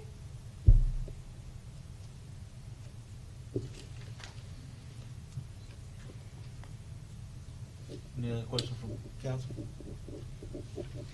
If you'd like, I would request that you table the item and allow us to work with Mr. Jimenez on the definition, because I think we're saying the same thing. Yeah. He We has need an some inherent clarification. desire to clean up the city. I fully understand Right. that. I think we're saying the same thing. It's how we get there. Do I hear a motion for tabling this item? I make a motion that we table. Second. All fair side? Aye. Aye. Thank you, Dan. All right, item 13C is also a public hearing on amending ordinance number 1308, zoning ordinance by amending section 10, creating a mobile food vending, specifying allowable zoning districts and describing spatial requirements. Yep.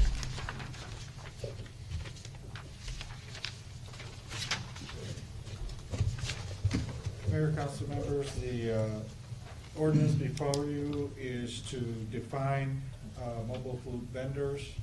Those are the vendors that go park at a corner and sell their food right there. Sometimes they put out their tables and chairs and they sell their whatever types of food they're gonna do. We've also put in there where they would be allowed, which would be in your industrial and your heavy commercial and commercial districts. They would also be allowed in some residential districts only if they're in a public park. They would not be allowed just anywhere in any residential district. The reason for that is because you may have a mobile food vendor want to be at the community park. You may have one, by Veterans Park or whatever. So that's why we allow them in residential districts. We are requiring them to do some separations between. Excuse me. JJ, what's in yellow on the stuff with South? The restrooms, please. If you don't mind, appreciate it. Sorry about that. That's it. We've also put limitations as to how close they can be to restaurant, which is no closer than 50 feet. From residential uses, no closer than 300 feet. For the most part, mobile food vendors will be allowed to stay overnight from Friday nights through Sunday nights. And other than that, they'd have to be moved every day. Now, this is not those vendors that would be going down the street selling their wares. Those are peddlers. Or the vendors that go into a construction site, sell their breakfast or their lunch, and then turn around and leave. These types of food vendors are the ones that go in there and set their trailer or their RV and For like For permanent hours. use? For permanent use? I'm sorry, not a permanent use. It has to be mobile. If it's a permanent use. No, I'm just saying, are these the type of people that you're trying to prevent when they move in there as a permanent spot? for Yes. them? Yes. Okay. Yes, because if they move in there and they try to make it a permanent spot, now they have to comply with all the rules and regulations of commercial business. It'd be unfair for a restaurant to have to provide the parking and landscaping, and these guys come in, set up shop, and are there 24/7. So those are proposed amendments to the ordinance for mobile food vendors. Just curious, are we having trouble with that? No, we're not having Okay, any. we're just trying to. We're get just this- trying to, well, I'm gonna tell Okay. you some things when we get into the downtown, some thoughts on. Okay. It's just an attraction. We get told all the time, another Mexican food restaurant. So it really is an attempt to bring a variety, and there are some special events that happen in other downtowns that we learned about, and other areas of the city. Austin has specific areas where these trucks are allowed. So it's just an attempt to bring more variety to the residents. Sure. Thank you. Thank you. Is there, council have any other questions? Anyone in the audience who would like to address this matter? If not, then I declare the public hearing closed. JJ, thank you, sir. That brings time to consider an act on ordinance amending ordinance number 1308 zoning ordinance by the amending the section 10 by creating a definition of mobile food vending and specifying allowable zoning districts and describing special requirements. I make a motion, we approve item 13D. Second the motion. All in favor, say aye. Aye. Aye.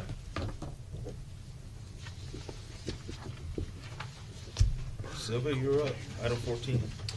Okay, 14A is the My AP Lunch. We had a neighborhood meeting on November 11th with the community. This is the PowerPoint that was presented. The area will be bounded by 11th, DeBerry, 8th, and Stoddard Avenue. Basically, we're bringing in all city resources into an area, hopefully for a period of 4 to 6 weeks, in order to address code conditions, drainage, right-of-way issues, some street reconstruction, alleys, mowing, trees, trash, code violations, addressing derelict property. Republic is a partner with us in trying to clean up all of this trash that you see. We had about 7 residents show up.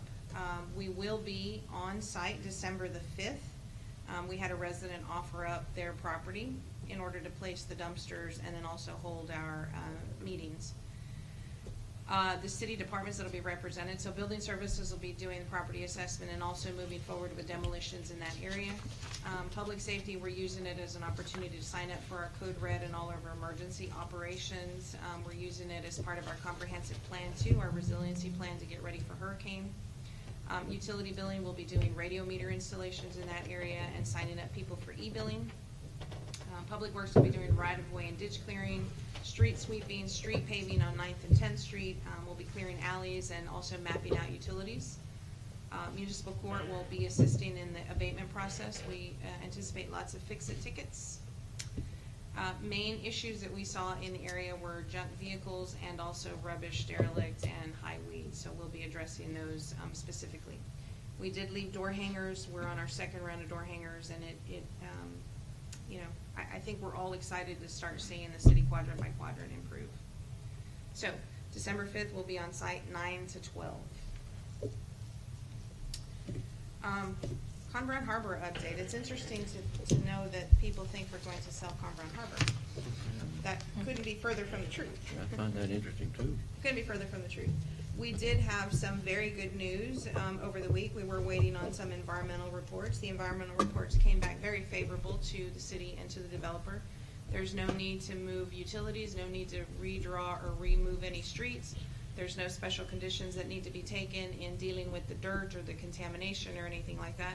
Specifically, it was arsenic that was found, and the arsenic is found to be within acceptable levels. So at one point in time, we were thinking that the contractors were going to need to take safety precautions in dealing with the dirt and contamination and all of that. Things are progressing nicely. So I know Hal has engaged yet another housing developer to move forward and get things constructed a lot faster. So we're still on pace for January 1 groundbreaking. We did have fire chief interviews. We are in our two finalist categories. We had a panel of area fire chiefs assist us in the interviews. They went very well. We had candidates from across the state.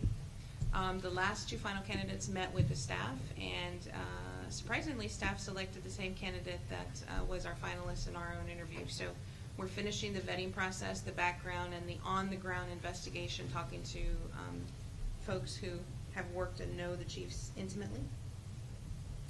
Our fall feast is next Tuesday, November 24th. So if you have an opportunity, come by and volunteer. We'll be prepping and cutting food starting that Monday. Our Christmas shoe drive is December 22nd, trying to get a list from the schools and other area charities on children that are going to need shoes. The Rotary Comedy Show is December 18th. That's benefiting the Early Act First Night program, which is a character building program. I anticipate Rotary coming and requesting some funding from the city. G and H go together. We've been, as you know, I was in correct me, Billy, Waxahachie. Waxahachie. Waxahachie. Well, I said Waxahachie and I got beat up. Oh, I bet you did. I got beat up. It was the Texas Downtown Association, and this is in conjunction with our downtown businesses working to get a more vibrant and moving downtown. And with that comes our TxDOT maintenance agreement that we're working with, not just for the downtown, which would allow the Rialto, for example, to put their marquee over sort of a walk of fame right there, would allow the awnings to be placed back, would allow lighting and greenery to be put back to create a more walkable space in our downtown. But also our maintenance agreements at the island as you're coming in from Rockport that looks like a concrete jungle are things right at the entrance of 35 that are under our TxDOT maintenance agreement, but it has not been updated in over 30 years. So we have a new district engineer, and he is very agreeable in working with us and has actually met with the residents at Bay Harbor to address a safety concern right at the entrance of their subdivision. So things are going well with TxDOT. I have one last item that I was told to bring up. San Patricio Commissioners Court today met, accepted Commissioner Price's resignation, and are actively seeking a replacement. So Commissioner Price will be, Judge Simpson will be soliciting applications for people interested in serving the remainder of the term. The Texas Downtown Association will be here December 9th and 10th. They will be meeting with the stakeholders in the downtown area as well as city staff to come up with a strategic plan, starting with a SWOT analysis, a strengths, weaknesses, and opportunities analysis, to kind of get us going in the direction that we need to be going to revitalize our downtown areas. I have a question. The fall festival that is going to be when? I'm sorry? Tuesday, November 24th from 6 to 8.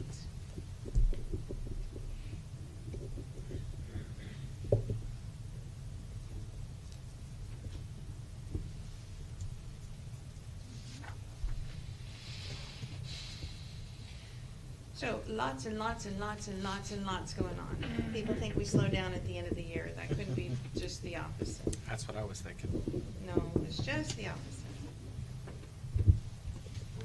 So much for coasting in October. Right. I know the staff is ready for me to be on vacation again or something like that. No, ready for me to be on vacation without my phone. I was going to say, without cell phone. Without my phone or computer service. Oh, you'd freak out. I did. She did it. I did. I was only able to do it for 2 days. I cheated on the third day. All right, that brings us to police department stats. Eric? Been a long meeting, so. It is as it is, right? Okay. Anyways, our call volume was up quite a bit this last time. Nothing too remarkable beyond that. Traffic tickets are coming back up again. As requested, staff complaints are listed.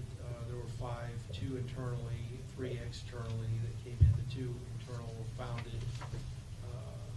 The 3 externally, 1 was founded. I decided to throw in there, if we're gonna talk about the bad, I'm gonna throw in the good. Staff recognition, we had 16 attaboys handed out. And that's a mixture of things that caught in-house and outside people calling in attaboy. Steve Warren's ill today, expressed that will be an attaboy. That's an example of one that we documented. Anyways, on the highlights for the month, as far as events that took place, we had a vehicle major crash in the Cozy Cottages. If you recall that. We also had a stabbing that happened in the county, and that was right in front of Alan Samuels. We had assisted the sheriff's departments with that ag assault. Of course, sex offender compliance checks, those are well underway and doing well, making sure that everybody's staying within compliance. I think we actually had a case where we filed on a guy recently because he was found to be out of compliance in these checks. Now, that's above and beyond. Most communities don't regularly check up on making sure offenders are complying.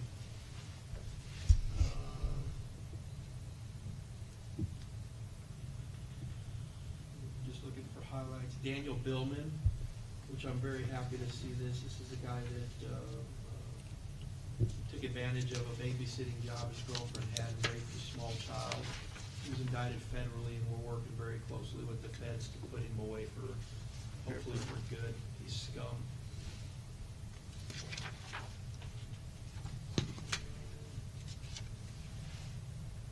A lot of training. Of course, the CHL class went over well.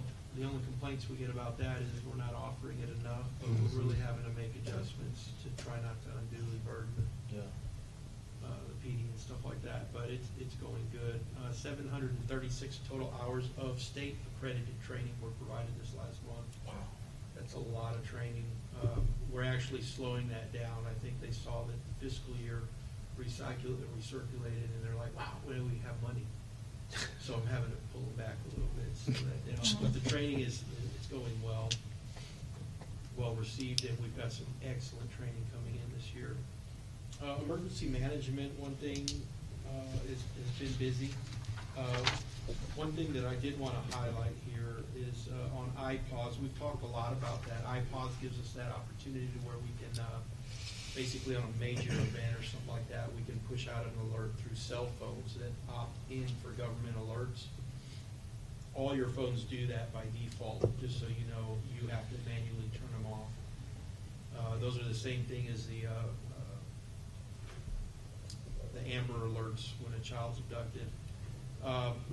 We're being told by the state that that's under control. They like to control that by big areas, so they're not going to give us that opportunity or that ability to where we can do that unless we were approved by the county judges in Aransas and Sanpete County to do so. And at this time, they're not going to offer that. They're going to try to coordinate with themselves to come up with something on a more larger scale level, not discounting us. Or we're still trying to work together on the whole process.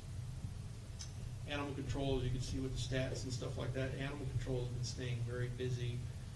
Adoptions, from what she was telling me, so far this month in November are probably going to blow away adoptions from the numbers from last month. We are having a lot of adoptions, so we're very happy to see that. And they're going to be redirecting and start getting a little more strict on enforcement. We've been kind of lenient to give that adjustment to some of the new ordinances, and we're backing away from leniency now. We're going to be issuing more tickets and more proactive on enforcement. Eric, I got a question. Is there a state ordinance against dogs being chained to the front of the yard? I'm not sure on state, but there is a city ordinance on providing shelter and the length and stuff like that of the chain that they're on, and making sure that they have adequate food or water, something of that nature. If you have a concern, that's something we would definitely look into. Somebody had brought that to my attention. I told them I had to ask. Yeah, and we do. That was, I believe, one of the ordinances that we modified or added in when we completely revamped the dog. There were a lot of ordinances covered.